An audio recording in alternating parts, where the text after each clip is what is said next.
Making Innovation. O futuro é agora, porque a inovação não é um departamento, é uma sequência de decisões desconfortáveis.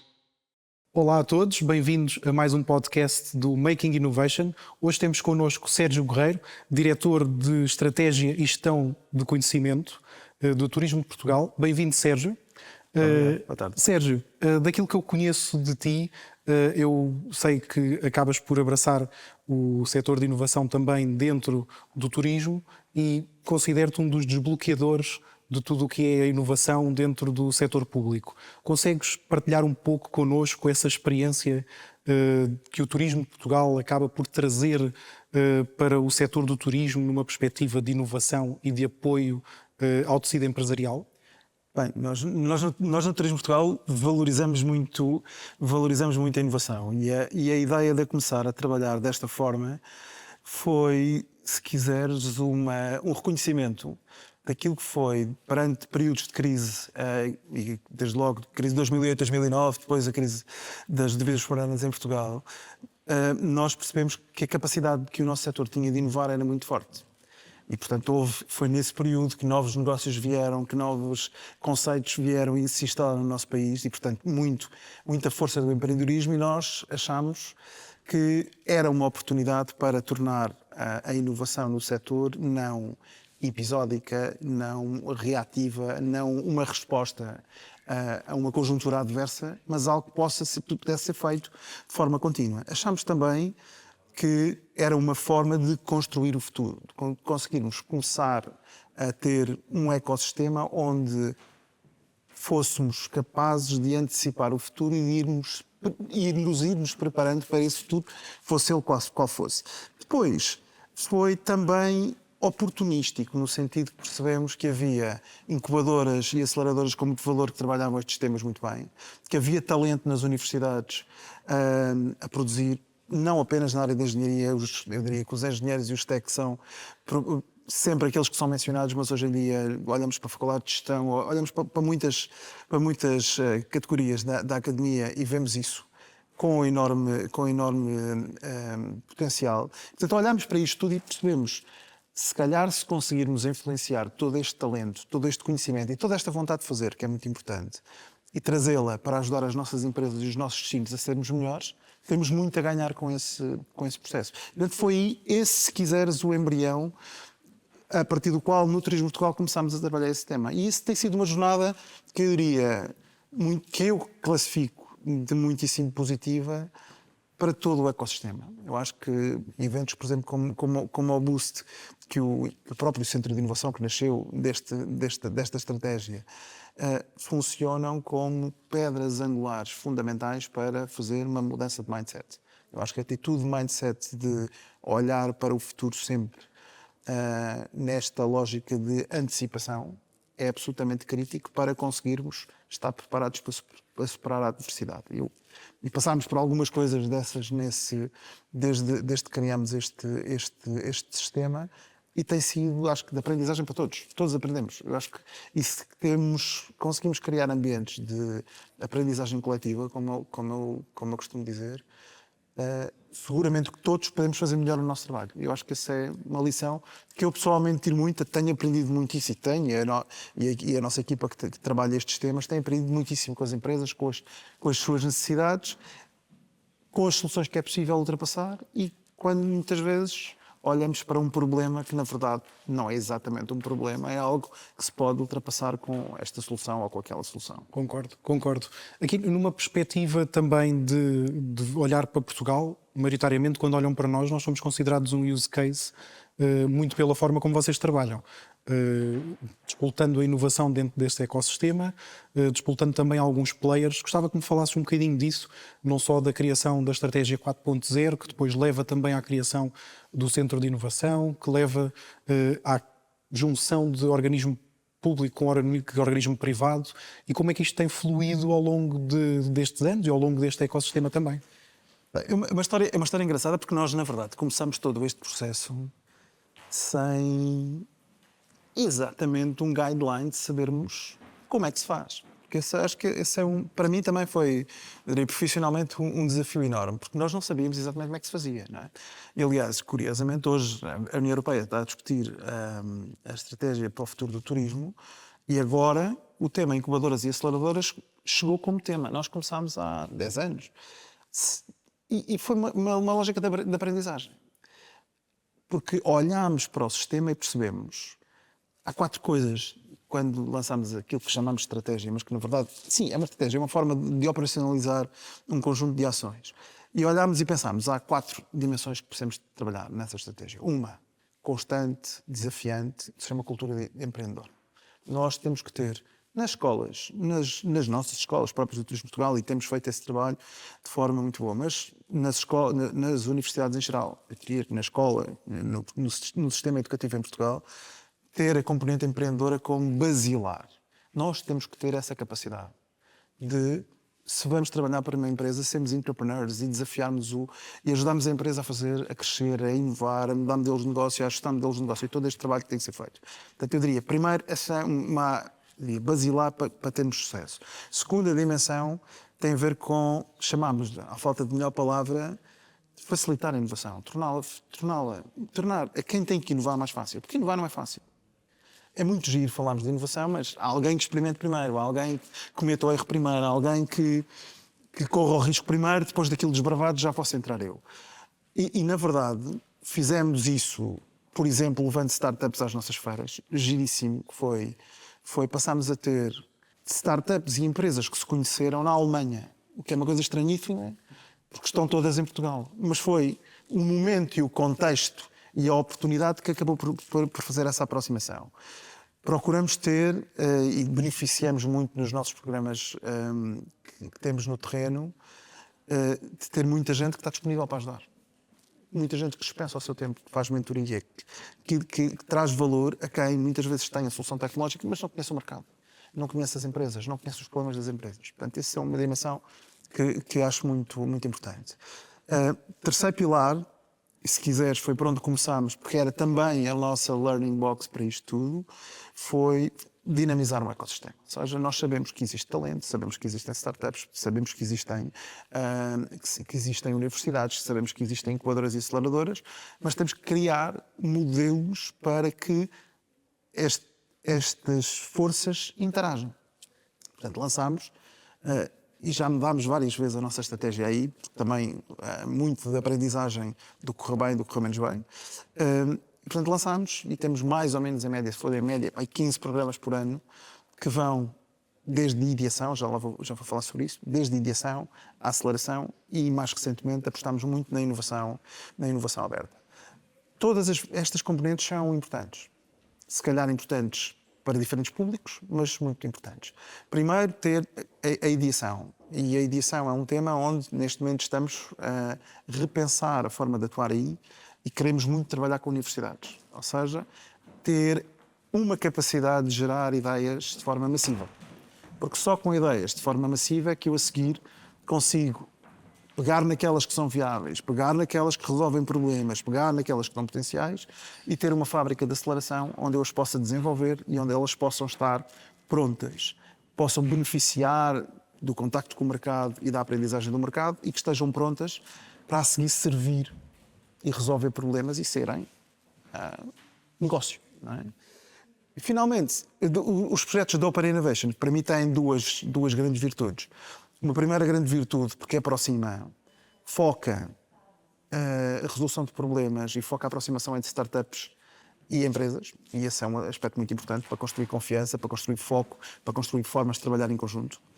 E depois tem uma componente que eu confesso que, quando pensámos no início, não havia como tão real, e que hoje me parece que é muito real, que é a capacidade de como criamos este contexto de pensar em inovação, como criamos este contexto seguro de discutirmos fragilidades e problemas que temos, damos, e temos vários exemplos de que isso aconteceu, de empresas que começam a falar umas com as outras. Começam a cooperar e a resolver problemas de inovação, ainda que eles nunca aconteceram, que tinham uma relação institucional e que hoje se aproximam e trabalham em conjunto. E isso, para nós, é um modelo perfeito, que é independentemente do modelo, criamos o contexto para que as coisas aconteçam. E acho que esse é o caminho que devemos Ou seja, seguir. vocês foram quase a ignição para depois essas empresas poderem comunicar entre elas e até... Funcionamos, ou seja, cabe-nos a nós, enquanto política pública, de criar instrumentos que estimulem a aproximação entre estes ecossistemas.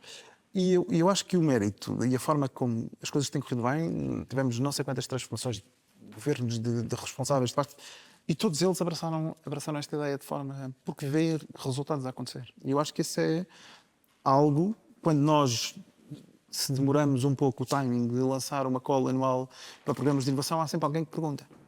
E muitas vezes, e cada vez mais, são as empresas, porque como dava jeito. Porque eu queria, este ano lançámos, no final do ano, tivemos a APAFT com uma incubadora a desenvolver um programa focado em agências de viagens. Perfeito. Esse seria o modelo que nós achamos mais virtuoso, que é uma associação empresarial, olha para os seus sócios, para os seus associados, identificam problemas e acham que faz sentido ter aqui um drive de inovação para tentar resolver problemas. Acho que isso é fabuloso do ponto de vista do progresso que conseguimos ter nesta matéria. E, portanto, sim, enablers, e tudo isto começou, para ter uma ideia, nós tivemos uma universidade holandesa que queria fazer um trabalho prático connosco, fazia parte do seu modelo de ensino, e nós perguntámos qual seria, com o objetivo de dinamizar a inovação, qual seria o nosso papel enquanto organização, e testamos. E, portanto, também, desse ponto de vista, para nós, foi um bocadinho sair da nossa zona de conforto e da nossa zona tradicional de abraçar este tipo de políticas. E, desse ponto de vista, eu acho que para toda a organização no setor tem sido uma ótima experiência até de transformação de nós próprios. E de forma bastante positiva, por isso também vos dou os parabéns por isso. Há pouco estavas a falar também numa perspectiva de predictive analysis, que vocês conseguem, não é prever o futuro, porque isso ainda não é possível, mas conseguem identificar algumas lacunas e trabalhar nelas. Eu sei que em tempos, uma vez conversámos pela questão até dos chatbots, antes da Covid e de tudo aquilo que foi a pandemia, enquanto impacto real no setor. Consegues descrever um bocadinho como é que foi esse trabalho preliminar de tentar descobrir algum tipo de tecnologia que depois, quando chega efetivamente a real necessidade, ela já está implementada? Sim, ou pronta? Eu acho que... Obrigado pela pergunta, porque acho que ajuda a explicar e a tangibilizar aquilo que nós tínhamos na ideia que gostávamos que acontecesse. E eu gosto de dizer isto sem problemas, sem pruridos nenhuns, porque na verdade quando montámos isto não sabíamos exatamente quais eram as peças e qual era o caminho, e portanto foi um caminho de aprendizagem. Mas quando tu trabalhas com startups que estão a utilizar a último grito da tecnologia, a explorar o último grito da tecnologia, quando interages com universidades que tipicamente estão à frente do tempo, e nós muitas vezes olhamos para universidades e há muitas às vezes, imprecisões na forma como se faz a transferência do conhecimento. As universidades muitas vezes estão a pensar temas que ainda não chegaram. Um exemplo muito paradigmático e muito simples, terra a terra. Há universidades que produziram research sobre medição, sobre a importância da sustentabilidade no turismo e a medição da sustentabilidade no turismo nos anos 80, nos anos 90. Só agora é que nós estamos...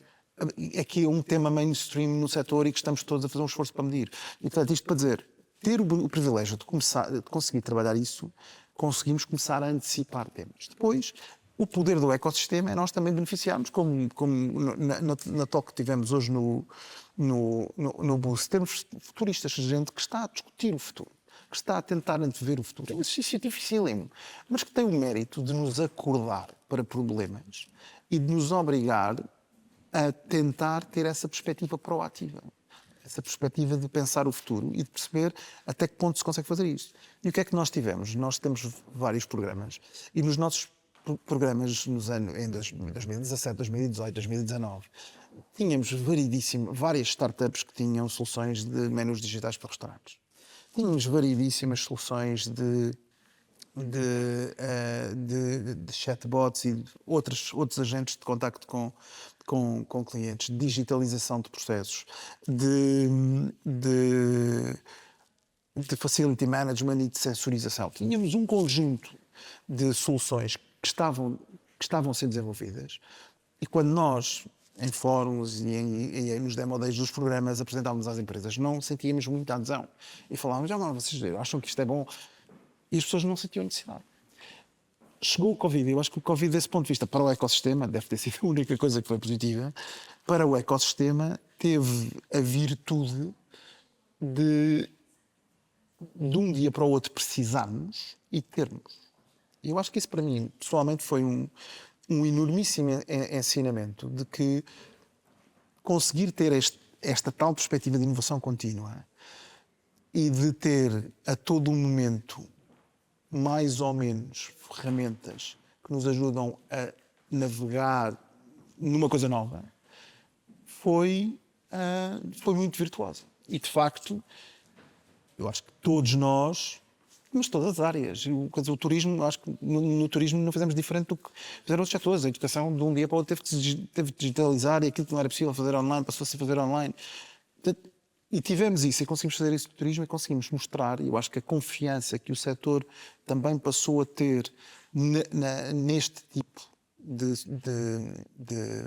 programas e de soluções foi muitíssimo interessante, porque isso ajudou-nos hoje, e a partir daí também nos sentimos mais preparados para ir para eventos de inovação aberta, porque percebemos que há confiança. E a confiança é absolutamente, eu diria, nuclear para que eu consiga partilhar limitações e problemas e discutir abertamente a implementação de soluções na resolução desses problemas. Muito bem. Tu olhas para Portugal como uma possibilidade de sermos um teste leve para este tipo de soluções? Ou seja, já somos um destino tecnológico maduro o suficiente para testar as nossas soluções e exportá-las para outros países e até se calhar poder testar soluções de outros países cá em Portugal? Ora bem, eu pegaste um bocadinho naquilo que eu ia responder, porque eu não tenho resposta para nenhuma das perguntas que fizeste. Nós, quando criámos o NES, o Centro de Inovação do Turismo, o nosso propósito é que seja o espaço onde essas soluções podem ser testadas, sejam elas nacionais ou sejam elas internacionais. Porque não consigo ver essa separação como possível. Até vou dizer, nem desejável. Acho que a capacidade de termos estes ecossistemas de aprendizagem e de fortalecimento é muito bom. Temos muitos exemplos em Portugal de onde esta interação nos ajuda a crescer como modelo. E, portanto, se eu conseguir ter, e eu tenho programas nos nossos programas de inovação, temos programas que são 100% internacionais. As startups são 100% internacionais. Não há problema nenhum. Como se falou durante hoje, é a capacidade de concentrar talento, gerir talento e ter a capacidade de fazer com que esse talento trabalhe com um propósito e com um foco. Eu acho que isso tem muito valor do ponto de vista de modelo de desenvolvimento. E, portanto, sim, acho que Portugal tem outra virtude, que é a abertura à mudança. Eu acho que nós, tipicamente, somos abertos a isso, e eu acho que o nosso setor também é muito aberto a essa transformação. Sim, e ao longo dos anos cada vez mais tem-se visto mesmo isso, é a adoção de tecnologias e muitas parcerias com empresas não apenas portuguesas. Só aqui também verificando um bocadinho aquilo que é o manancial de tecnologia que existe nos dias de hoje. Nós falámos já no boost de inteligência artificial, de AR, VR, temos a biometria que acaba por estar também presente em tudo o que é a nossa jornada de turista. Numa perspectiva atual e até se calhar 2030, como é que tu vês estas tecnologias a penetrar dentro do setor? Vês alguma que se calhar se destaque mais pela facilidade de adoção? Como é que o Turismo Portugal e o Sérgio acaba por olhar para isto? Sim, eu sigo tecnologia, não sendo um especialista, no sentido de não sou developer, mas sigo a tecnologia com muito interesse e aprendi algumas coisas. Uma coisa que eu aprendi é que a tecnologia é muito parecida com o surf, que é, se nós adotamos antes do tempo, não conseguimos surfar. Se adotamos depois do tempo, somos apanhados pela onda. E, portanto, há um momento certo, que é muito difícil de encontrar, que é o momento certo em que eu começo a investir na minha tecnologia e consigo adotá-la no momento certo. E vários. E, portanto, o que é que isso significa? Muitas vezes nós temos vibes de crescimento de tecnologia que vão resolver os problemas todos. Tivemos há meio dúzia de anos o metaverso, que parecia ser a panaceia na comunicação com o cliente, na virtualização da experiência, então, quando um conjunto de coisas não aconteceu. Aconteceu para alguns. Roblox, por exemplo, hoje em dia vende 3 mil milhões de euros, não é um negócio pequeno. Não é? Mas no nosso setor isso não foi capaz de ser feito. Há muito tempo discutimos IoT, há muito tempo discutimos um outro conjunto de tecnologias e as coisas avançaram em alguns setores, noutros setores não avançaram. Aquilo que a inteligência artificial hoje está a trazer é essa capacidade de interagir com outras tecnologias e acelerar a adoção e torná-la mais fácil. E isso é algo que inevitavelmente nos vai ajudar a transformar o setor daqui para a frente. Não consigo ver a 30 anos, porque eu não consigo imaginar a 30 anos o que é que vai acontecer. Acho, seguramente, que é algo que temos que nos ir adaptando. E, portanto, acho que tem que haver neste ecossistema um espaço de aprendizagem contínua e de acompanhamento de tendências. O que é que está a mudar, o que é que vai acontecer, o que é que vai ser mainstream daqui a 2 a 3 anos e para o que é que eu tenho que me preparar. Tem que haver um espaço para teste before invest, onde eu consigo perceber no meu modelo, porque as tecnologias não são úteis para todos os negócios, nem todas as tecnologias são para todas. E, portanto, é preciso criar o espaço para as empresas poderem perceber qual é a tecnologia, em que momento e em cada processo é que pode ajudá-la a crescer e a ser mais competitiva. Numa perspectiva de aplicabilidade, se tivesses que tomar uma decisão de colocar amanhã uma tecnologia em prol do setor para aumentar retorno de investimento e até para trazer mais conhecimento a quem trabalha diariamente, qual seria a tua opção? Sim, como dizia, eu sigo muito a tecnologia, mas não sou tecnológico, não é? Não sou engenheiro, não sou developer. E, portanto, a minha forma de olhar para isto é coisas que eu aprendi, que há um tempo certo para adotar a tecnologia. E o melhor paralelismo que eu encontro é o do surf, não é? Que é, se eu apanho a onda muito cedo, eu vou ser esmagado. Se eu a apanho depois, não tenho efeito nenhum. E, portanto, eu tenho que perceber qual é exatamente o momento em que eu consigo adotar uma tecnologia que está no nível de maturidade que me ajuda a resolver o meu negócio. Essa é a primeira noção. A segunda noção é que nem todas as tecnologias servem para todas as empresas. E, se quisermos, aquilo que nós acabamos por ter muitas vezes é uma promessa de uma tecnologia que nos vai ajudar a transformar tudo, e isso depois gera frustração. Exemplo, metaverso. Há meio dúzia de 3 ou 4 anos, falava-se que o metaverso vai revolucionar o marketing, a forma de interagir com os clientes. Houve empresas que investiram milhares de euros e milhões de euros a fazer testes. E em setores, por exemplo, como o turismo, não conhecemos isto. Mas tu olhas para um Roblox, por exemplo, que utiliza o metaverso como o seu ambiente e hoje em dia vende 3 ou 4 mil milhões de euros. Estamos a falar de coisas que podem acontecer. Portanto, aquilo que nós temos que perceber e temos que ajudar as empresas é criar 2 espaços. O espaço de aprendizagem.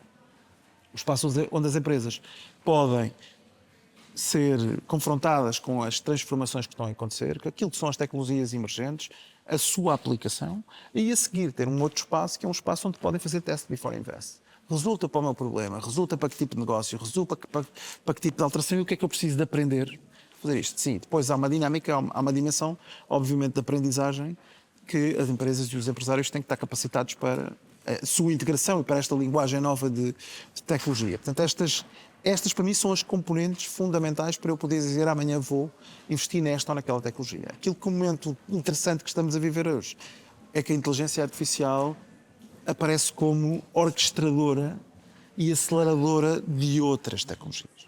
Aquilo que está a acontecer com robótica é uma aceleração crescente, porque a inteligência artificial está num ponto em que permitiu que a robótica escale, a mesma coisa na sensorização, e, portanto, são, eu diria, momentos muitíssimo interessantes do ponto de vista da transformação, mas que exigem que as próprias empresas façam o seu exercício de tentar perceber onde é que a tecnologia pode ajudar o seu negócio a ser mais competitivo. Sim. Muito bem. Isto, tínhamos aqui conversa para mais tempo, mas estamos mesmo a chegar ao fim. Eu vou-te só fazer aqui 4 perguntas em estilo rapid fire. Primeira, um destino fora de Portugal que seja um exemplo de inovação. Talvez os Emirados Árabes Unidos. Ok, muito bem. Uma ferramenta ou uma app da qual tu não prescindes do teu dia-a-dia? A Masterclass. Inovação em Portugal num adjetivo? Transformar. Transformar. Muito bem. Não, isso é um verbo. Transformador. Transformador. E agora, por último, para alguém dentro do setor público que queira tomar um partido como o próprio Turismo Portugal tem feito, que conselhos é que darias para navegar essa onda ou surfar essa onda? É escutar, eu acho que é escutar. Acho que a palavra é criar um ecossistema com todas as pessoas que interessam e tentar escutar da melhor forma. Muito bem. Sérgio, muito obrigado pela tua presença.